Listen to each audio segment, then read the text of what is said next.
On the Media is supported by Progressive Insurance. You chose to hit play on this podcast today. Smart choice. Make another smart choice with Auto Quote Explorer to compare rates from multiple car insurance companies all at once. Try it at progressive.com. Progressive Casualty Insurance Company and affiliates, not available in all states or situations. Prices vary based on how you buy. From WNYC in New York, this is On the Media's Midweek Podcast. I'm Brooke Gladstone. We led last week's show with an interview I did with Mark Blythe, a professor of international economics and public affairs at Brown University. What you're about to hear is a much extended version because we really got into it. We were discussing the potential impact of the president's attacks on the chairman of the Fed. Actually, kind of fun. This morning, federal prosecutors have launched a criminal investigation into Federal Reserve Chairman Jerome Powell related to his testimony before a Senate committee about the multi-billion-dollar renovation of two Federal Reserve buildings. Powell, not famously a hothead, fired back at the administration in a 2-minute-long video message. The threat of criminal charges is a consequence of the Federal Reserve setting interest rates based on our best assessment of what will serve the public, rather than following the preferences of the president. There's been a lot of hand-wringing about the independence of the Fed, an institution which has traditionally been outside of the political fray. If for political reasons they lower interest rates to appease the president, there's going to be no end to that. Future Democrats could do the same thing. That's bad. As Mervyn King, who used to be the head of the Bank of England, puts it, you don't want an inflation nutter in charge of the government. Mark Blythe is a professor of international economics and public affairs at Brown University. Someone who will drop rates, that will make credit really cheap. Everyone will go have a party. There isn't enough stuff. The price of stuff will go up. You'll get inflation, right? That's what they're worried about, okay? It's what everyone is talking about and warning about, but steady on. Now, for that to happen, the Fed would have to have real control over the whole curve, and they don't. A quick Econ 101 refresher. Historically, the power of central banks stems from their ability to steady economic waters by setting interest rates, acting as reserves for commercial banks, and buying and selling things like bonds, essentially IOUs, where in return for lending the government your money, you get it back later with interest. The curve is how much it costs to borrow money over time. The Fed has plenty of short-term control over that cost, but long-term, if whoever is buying the bonds, everyone from pension funds to individuals, if they lose faith in what the government is doing, they can say, we won't take on the government's debt unless we get a higher interest rate. A key example of this ebb and flow happened this week. Look at what happened with the credit card stuff. Trump comes out and says, 10%, that's it. That's a 10% cap on credit card interest, a policy championed by both parties. Their premise is, hey, if we are asked to lend money, which is extend credit to someone who is a low earner or has a shaky credit score, we need to get compensated for that risk. And the banks go, well, there'll just be less credit. That said, Blythe argues that central banks are in fact far less responsible for the supply of money in the economy as a whole than we may believe. We deregulated banks in the 1980s. And what that means is the vast majority of cash, the Bank of England in 2014 estimated that for the UK, 96% of all cash is not anything that comes from the central bank. It's actually just commercial bank loans. So, as this story unfolds, he says there are a few ways to understand the DOJ's investigation into the Fed chair.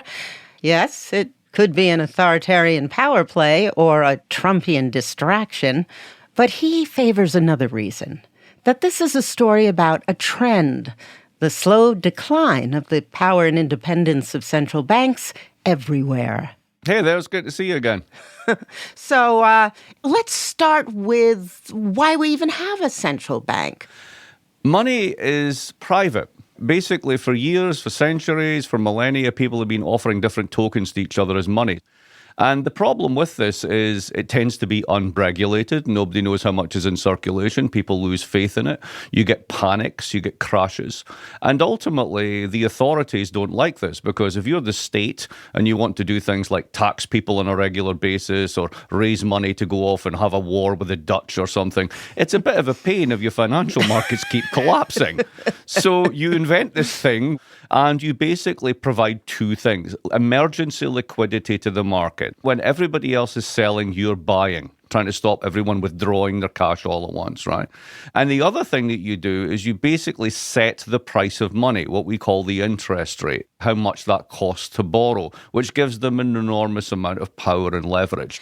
These institutions, as you said, functioned as the government's banks, and they served commercial banks. They weren't setting policy, but where do federal banks get their money?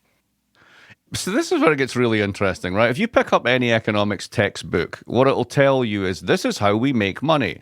And basically, there's the Treasury, and then there's the central bank. And the central bank sends out a certain amount of money to these big banks, preferential customers, and they then lend that on to smaller banks, and then they do this thing called fractional reserve banking, whereby they have, like, let's say $6 out in lending for every $1 they've got on reserves, so that if anyone comes in and says, I'm feeling a bit nervous, can I have my money back, they've still got enough of a capital cushion. And that's kind of not true anymore because we deregulated banks in the 1980s. And what that means is the vast majority of cash, the Bank of England in 2014 estimated that for the UK, 96% of all cash is not anything that comes from the central bank. It's actually just commercial bank loans.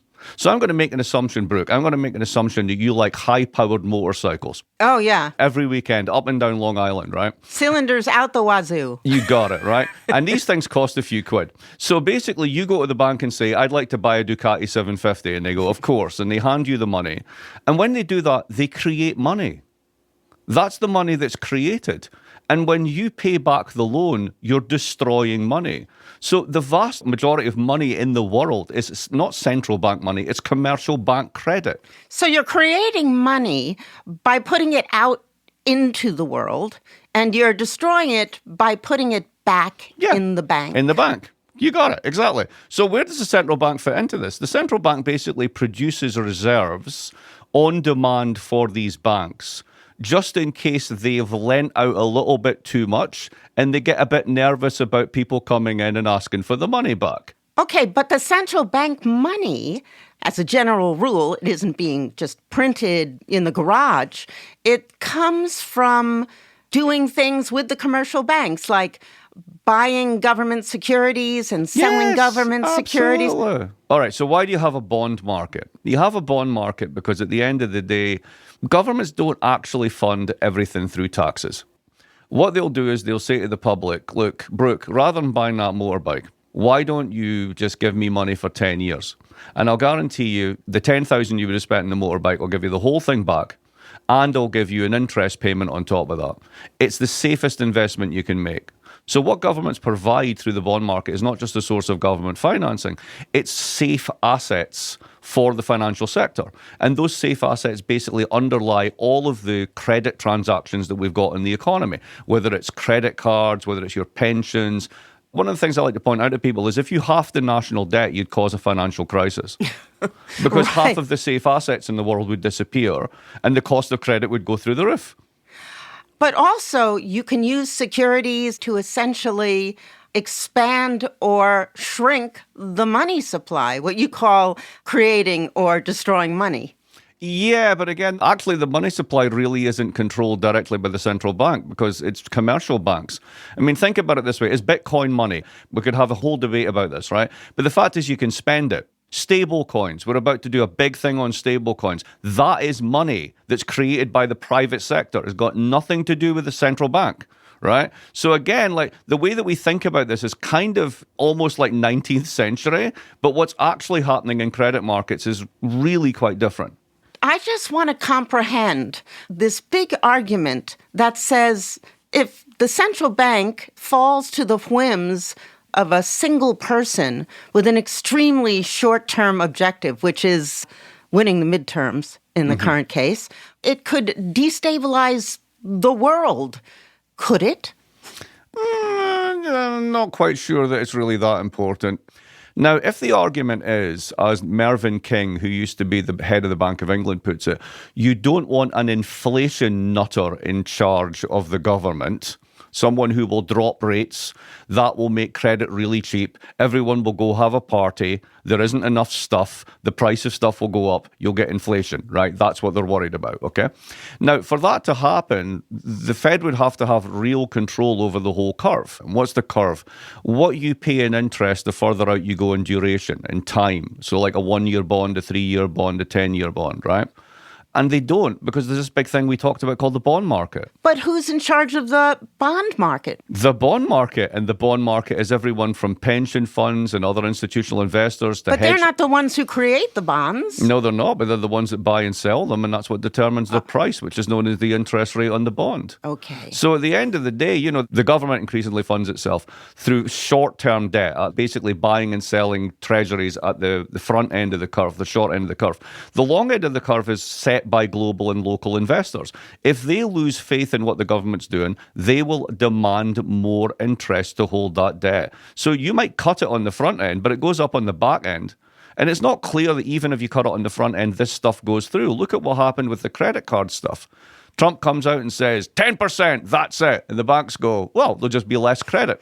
The world currency is currently the U.S. dollar. You just said that if the international markets lose faith, that'll be a problem. And won't they, if the Federal Reserve of the United States no longer looks independent or is in the thrall of an inflation nutter?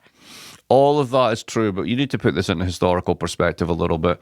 There's a kind of feeling amongst Americans who think about this stuff that Moses found the tablets. He handed them to George Washington, and the 11th commandment is, thou shalt have an independent central bank, and this has been true for 4,000 years. That's not what happened. The United States only got us Fed in 1913, and that Fed was actually quite supportive of government actions all the way through the New Deal. It's only in 1951 that it carved out its independence. There's a bit of a spat between the Fed and the Treasury and Harry Truman. The bank says, our job is actually just making sure that the currency is stable and inflation doesn't get out of control. So they had what were called the Fed-Treasury Accords, where they basically divided up the territory. And this is where we get the distinction between fiscal policy, what the government does, taxes and spending, and monetary policy, what the central bank does. Now, this is complicated by the fact that the Fed has a dual mandate that also comes out of World War II, which says that you'll also maximize employment. Now, if you think about this for a minute, if you have a standing charge from the legislature, you only exist because of Congress. You have to report to Congress. And one of the things you have to do is to make sure that there isn't mass unemployment. They've already told you what to do. The notion that you're completely independent has always been a bit of a myth, right? So what are you independent on? So-called operational control of interest rates. This is where the 1970s comes into it. That's when we start to worry about inflation. And the lesson that we took from that was Paul Volcker, who was in charge at that time, bangs interest rates up to nearly 20%, causes a massive recession. Inflation falls from 16% all the way down basically over the next several years, but the economy loses inflation. And by 1984, Ronald Reagan's saying it's morning in America and the economy takes off on a tear. This is the beginning of the rationale for having big, powerful, independent central banks that don't let the government spend too much money. And then when the financial crisis hit in 2008, we turned to the central banks because they were the ones in charge and said, right, lads, you need to fix this terrible mess. It was the commercial banks that caused it. Yeah, I know, but basically it's the same as 1913. The banks got themselves into trouble and you want the central bank to fix it. So when you say the independence of the Federal Reserve is a dying trend, what do you mean? That makes circumstances so different that we still don't need to buck the inflation nutters lowering interest rates, the politicians who just want to get reelected, even if the long-term implications might be devastating. Central bank independence reaches its zenith basically just before the global financial crisis. And then they're kind of discredited because they were the people that said, we've got this, and there was a huge crisis that engulfed the whole world. Ultimately, these are creatures of a particular time. Now, as they used to put it, the great moderation. Very low volatility, everything's calm, interest rates are low, growth is nice, everything's ticking along. We don't live in that world anymore. We live in a world in which we're literally, the United States is saying, we don't really care about democracy anymore. We're just going to occupy countries and take their oil, right? That happened so quickly. Are you saying it's just less important? At the end of the day, if the problem is geopolitical competition between the United States and China, the United States deciding that it's going to just control a hemisphere by hook or by crook, it's going to invade Greenland, you're focusing on short-term interest rates and central bank independence. It's like the whole house is burning down and you're worrying about your favorite rug. So we should not worry about Trump Brooke, using... it's not shoulds. None of this is my opinion about what ought to be. What I'm trying to get away from, there's a way in which people talk about this stuff in the United States where it's like people who watch The West Wing and wish they lived in that world, right? That world does not exist. It's a moderating enterprise for an immoderate time. Yes, exactly. It's a set of institutions that don't respond well to randomness and volatility, put it that way. And that's the world that we're in. And again, I'm not endorsing this. I kind of like the 90s, but we don't live in that world anymore. And all around the world, leaders have decided that they don't want their central banks independent anymore as the far populist right rises everywhere. But the example of where this idea was carried out is Turkey, and that was a disaster. It was indeed. That's the cautionary tale that people like to point to. So the guy who runs it, Erdogan, basically has this idea, which is intuitive, but from the point of view of anybody who does this stuff wrong. Here's the intuitive idea. When you push up interest rates, things get more expensive. So why do you increase interest rates if you want to make things less expensive? Right. Intuitive, right, okay. But the thing is, by making credit more expensive, the economy slows down, and that shifts people's expectations of prices, and that helps to lower inflation. That's the standard model. So he was like, no, we're basically going to have lower interest rates to combat inflation. Of course, that didn't work. They ended up with very high inflation. It crashed their currency, and then their exports got a lot cheaper. Now, is the United States Turkey? No, it's not. The United States prints the thing that everybody else needs to earn in order to import food. So if the United States cut interest rates to 1%, would it produce a Turkey-like reaction? Well, here's what happened. The president of the United States said, we're going to basically not just reduce central bank independence, we're going to arrest the chairman, right? And the markets went, meh. Because either they know it's bullshit and it's just distraction, right? Or alternatively, they see the world in such a way they're like, all right, so he cuts it to 1%. Might get a little pickup in inflation in the United States if it feeds through. Meh. Let's move on to the second narrative that you might use to explain this, or that you might apply to this situation, that it's simply a power play. It sure sounds like it. We have a bad Fed chairman. He's bad in a lot of different ways, but he's bad because his interest rates were too high. He's got some real mental problems. I'll be honest, I'd love to fire his ass. He's renovating a small building. It's the most expensive construction job in history, and it's only a renovation. He's billions of dollars over budget, so he either is incompetent or he's crooked. Under our 47th president, why should the Fed be any different from any other institution intended to safeguard the nation's stability? I mean, the fact that it is stable, that it uses actual data would inevitably make it a target. This administration hates expertise. So why a power play here, at least any different from anywhere else? Well, what exactly was the expertise that saw the 2008 crisis coming? What was the expertise that saw the inflation coming? What was the expertise that basically has presided over very low growth rates across the developed world since 2008, stagnant real wages, shocking levels of inequality, and we just absorb all that and think everything's great? Didn't our central bank help us out of the pandemic decline faster than Europe? Well, yeah, but it also did things like basically guarantee the price of ETFs offered to asset managers. And what it does every time is it makes sure that people who have real cash and real assets make no losses. And the cost of doing that has to be paid by other parts of society. You're telling the story of we are the way, the truth, and the light, and we have data. And the administration and lots of other people in other countries simply don't believe it.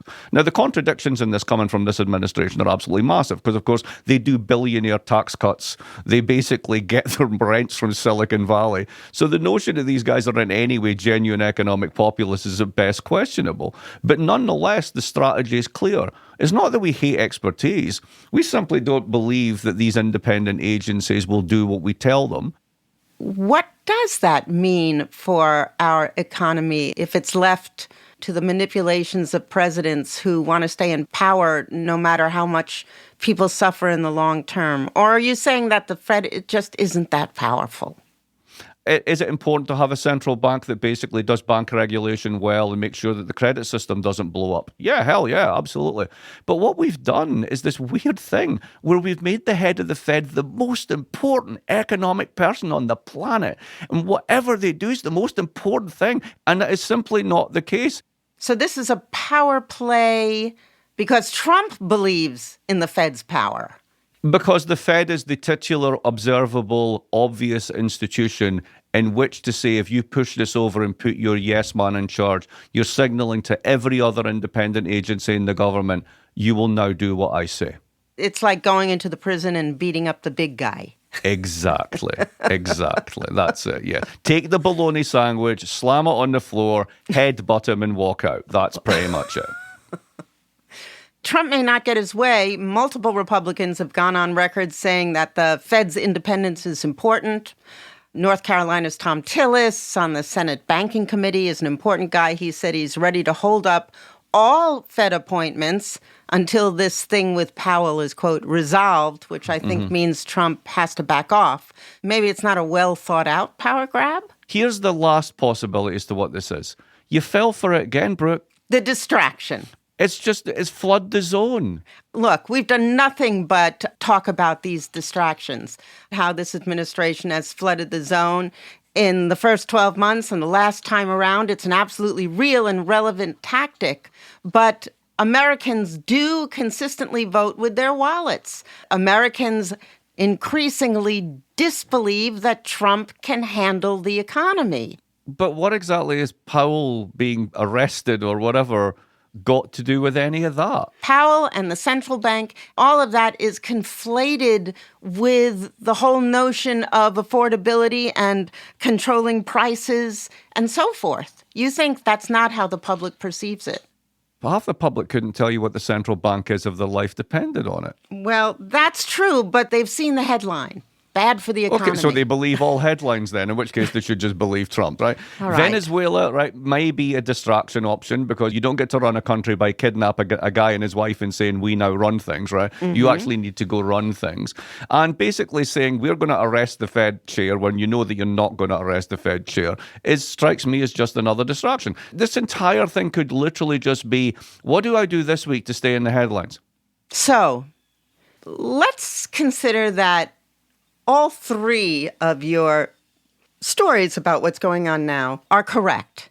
That removing Powell or trying to or simply discrediting the independence of a central bank is a global trend. Also, it's a power grab and serves as a temporary distraction from less flattering news. Yes, the all of the above answer. I fully sign up to the all of the above answer.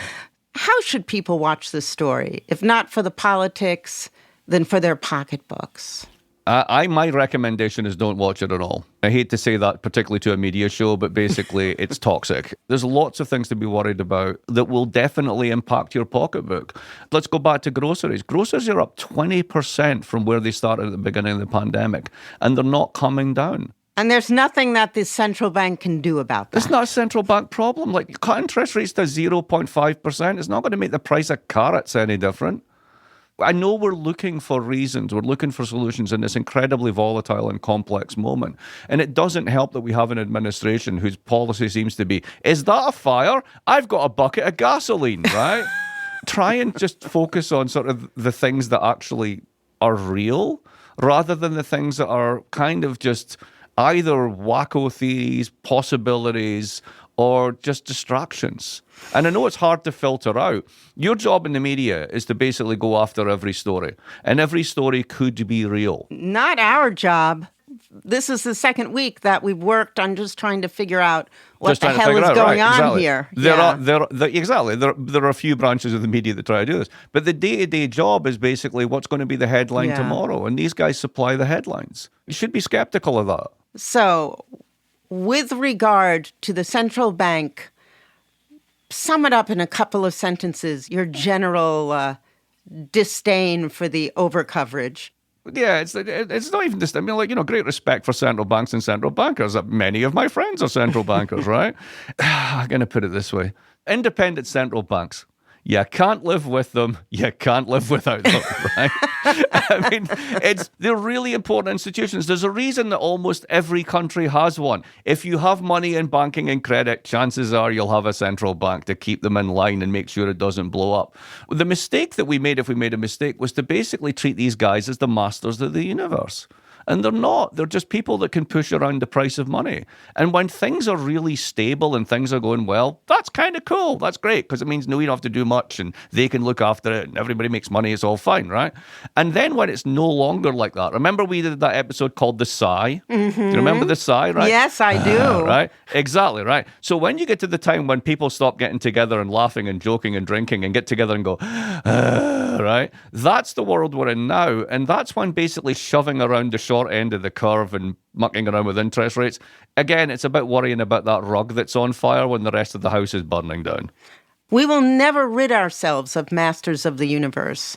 And wouldn't it be better if we have to put our faith into, even if it's mythic, this master, that we at least believe that people who aren't running for the next election are better positioned to control certain aspects because someone's going to control it. And do you want it to be a political leader who relies on the momentary whims of himself or his public? How about we stop thinking about Marvel movies as a guide to how we should govern ourselves, and we actually remember that we're democracies. And democracies are lotteries. They're not guarantees. But even the founding fathers believed that we shouldn't have a public referendum on everything every 5 minutes because it is difficult for any human being to think in long terms. I agree. But if your solution to that is what we've been doing, which is the following: you elect someone for 4 years, and then they say, trust me, I'm an expert, we've got this. And it turns out that their knowledge is fragile. They don't really know what's coming around the corner because nobody does. They're as fallible as everybody else. Then that claim to expertise, technocracy, becomes delegitimated. And that's the world that we're in. When Michael Gove, the Conservative minister, said the British people have had enough of experts, everyone got outraged. But if your experts aren't actually experts and they're just marginally better at guessing the future than everybody else, then it's not really the thing you want to hang your hat on. Doesn't Trump throw this whole calculation up in the air, though? Of course he does. But like the whole world isn't governed by Trump. And there are many other ways to use a great British expression, to skin the cat. You don't have to have it. It's not basically we either have a technocracy or we have Donald Trump, right? There's a few things in between that we could possibly try. And we used to have a much more robust democracies whereby there was proper parliamentary government and oversight. I mean, think about Congress. Congress is a joke. It doesn't legislate. It sits around. It tweets. I'm outraged. What are you outraged about? I'm outraged about the outrage. Well, that's very good. We'll put that on Twitter, right? And they don't do anything. The number of bills that are actually passed is just like declining faster than my height due to aging. I mean, they're a joke, right? That should be the focus. We should be reinvesting in basically from the ground up a proper democracy. And if we just have one where basically we've decided there's technocrats and the deplorables, that is truly a bad way to run a place. All right. Mark, thank you so much. Always a pleasure. Mark. That's great. We went everywhere with that. Yeah, That was fabulous. no, I really appreciate it. Well, I find that one of my strengths is not trying to ever cover up my ignorance. I just don't think it serves the listener. So that's part of my job. But this is plays to my strength, because my strength, one thing, is I've only got one superpower. My superpower is simplification. You ask that question, I'll simplify it, and then we're good, and we can just go everywhere. Mark Blythe is a professor of international economics and public affairs at Brown University. Follow us on TikTok or Instagram, where we'll be posting some show videos we made from the interview. And tune into The Big Show, which posts, as always, on Friday.